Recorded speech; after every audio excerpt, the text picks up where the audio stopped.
Hi, mushroom bajji எப்படி செய்கிறதுன்னு பார்க்கலாம் வாங்க. அதுக்கு 1 கப் கடலை மாவு எடுத்துக்கலாம். தேவையான அளவு உப்பு சேர்த்துக்கோங்க. 1 ஸ்பூன் தனி மிளகாய்த்தூள் சேர்த்துக்கலாம். கொஞ்சமாக பெருங்காயத்தூள் சேர்த்துக்கலாம். இப்போ கொஞ்சம் கொஞ்சமாக தண்ணி ஊற்றி நல்லா கரைச்சி எடுத்துக்கோங்க. அதிகமாக தண்ணி ஊற்றிடாதீங்க. இந்த பதத்துக்கு மாவை கரைச்சி எடுத்துக்கலாம். இப்போ கழுவி சுத்தம் பண்ணி வச்சுருக்க காளானை உங்களுக்கு பிடிச்ச ஷேப்பில் நீங்கள் கட் பண்ணி எடுத்துக்கோங்க. இது மாதிரி மாவில் தொட்டு எண்ணெயில் பொரித்து எடுத்துக்கலாம். சூடாக இருக்கிற எண்ணெயில் பொரித்து எடுத்துக்கலாம். இப்போது ஒன்று ஒன்றா பொரித்து எடுத்துக்கலாம். 2 பக்கமும் நல்லா திருப்பி போட்டு வெந்ததுக்கப்புறம் எடுத்துக்கலாம். சூப்பரான மஷ்ரூம் பஜ்ஜி ரெடி ஆகிடுச்சு.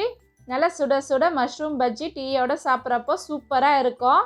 நீங்களும் உங்கள் வீட்டில் ட்ரை பண்ணி பார்த்துட்டு எப்படி இருக்குன்னு கமெண்டில் சொல்லுங்கள். இந்த வீடியோ உங்களுக்கு பிடிச்சிருந்தா லைக் பண்ணுங்கள், ஷேர் பண்ணுங்கள், மறக்காமல் கமெண்ட் பண்ணுங்கள். Bye bye, thank you.